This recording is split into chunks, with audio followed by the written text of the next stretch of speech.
আসসালামু আলাইকুম। I hope আমার কথা সবাই শুনতে পারতেছেন।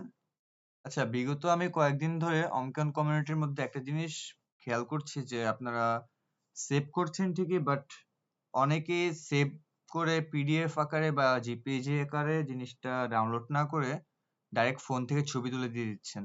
আচ্ছা, এটার ২ টা সলিউশন আমি দিতে পারি আপনাদের। প্রথমত, আপনাদের যে Google Drive-এর যে অ্যাকাউন্টটা, ওটা আপনাদের নির্দিষ্ট পিসির মধ্যে আপনারা ডাউনলোড করে নিতে পারেন। তারপর ওখানে আপলোড করে নিতে পারবেন। পরে বাসায় গিয়ে আপলোড করেন। বাসায় গিয়ে এই আপলোড করা Google Drive থেকে ডাউনলোড করে জিনিসটা আপনি অঙ্কন কমিউনিটিতে আপলোড করতে পারেন। আর অঙ্কন কমিউনিটি মেইনলি হচ্ছে গিয়ে আপনাদের এটা ওয়ান টাইপ অফ পোর্টফোলিওর কাজ করবে।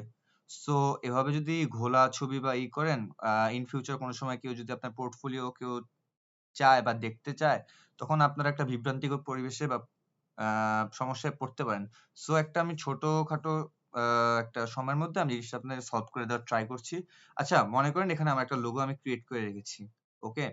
এখন আমার লোগো ক্রিয়েট করা শেষ। এখন এটাকে আমি একটা ভালো একটা জায়গায় পোস্ট করতে হবে আমার। সো এটা আমার কোয়ালিটিও ম্যাক্স থাকতে হবে। সবাই সেভ করতে পারি আমরা, তাই না? কন্ট্রোল এস দিয়ে সেভ হয়। দেন এছাড়াও আমরা চাইলে ফাইলের এখান থেকেও সেভ করতে পারি। বাট একটা কথা কি, জিনিসটা আমার যদি আমি জেপিইজি আকারে চাই বা পিএনজি আকারে চাই, এটা একটা ফ্যাক্ট। সো এটা আমি সহজভাবে দেখিয়ে দিই। যেমন ফাইলে যাবেন এখানে, then export. Then export as এ যদি যান, এখানে গেলে আমার লোগোরিটা আসবে। ধরেন আমার হচ্ছে ডেস্কটপে আমি এই জিনিসটা সেভ করতে চাচ্ছি। এখন আমার মনে করেন হচ্ছে গিয়ে আমি একটা জিনিস খেয়াল করে আপনাদের দেখিয়ে দিই যে গ্রাম্য বাংলা বাদেও আমার এখানে একটা কালার প্যাটার্ন আছে ৩ টা। সো আমার কালার প্যাটার্ন গুলো তো লাগতেছে না। আমার জাস্ট লাগতেছে কি আর্টবোর্ড এর মধ্যে যা আছে। আপনারা হয়তোবা স্যারের মাধ্যমে জেনেছেন যে হোয়াইট বোর্ডের মধ্যে যে জিনিসটা এটা হচ্ছে একটা আর্টবোর্ড ইলাস্ট্রেটরে। আর ইলাস্ট্রেটর আর্টবোর্ডের মধ্যে আপনার সব কাজ করে থাকেন আপনারা। সো আমার এখানে যদি আমি দেখেন মনে করেন লোগোর জায়গায় আমি লিখলাম গ্রাম্য বাংলা, যেটা নাম আরকি বাংলা। দেন সেভ টাইপ আছে, যদি আমি এখানে মনে করেন আমার লাগবে কি জেপিইজি নিব। এই যে জেপিইজি পেলাম আমি। দেন ইউজ আর্টবোর্ড দিলাম আমি। ওকে। দেন এক্সপোর্ট যদি দেই, দেখবেন জিনিসটা এক্সপোর্ট হইছে। এখন আপনাদের বেলায় এখন একটা জিনিস বলি, ডিজিটাল যেকোনো জিনিস যদি অনলাইনে আপলোড দিতে হয়, তাহলে আমরা ইউজ করব কি আরজিবি কালার ফরম্যাট, বা যেটা কালার মডেল আরকি এই জিনিসটা।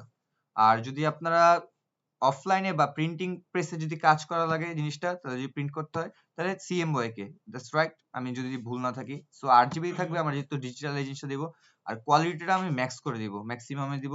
দেন বেসলাইন স্ট্যান্ডার্ড হাই পিপিআই দিব 300, সো হাই দিয়ে দিব সব। দেন ওকে দিব আমি এখানে। ওকেটা দিলে দেন আমার জিনিসটা একটু টাইম নিবে, দেন জিনিসটা সেভ হয়ে যাবে। এখন যদি আমি যাই পিছনে, দেখেন এই যে গ্রাম্য বাংলা, আমার কিন্তু এটা সেভ হয়ে গেছে জিনিসটা সুন্দর।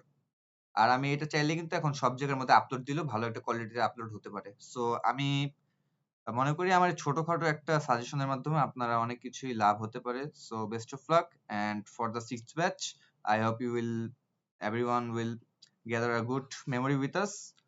Okay, bye.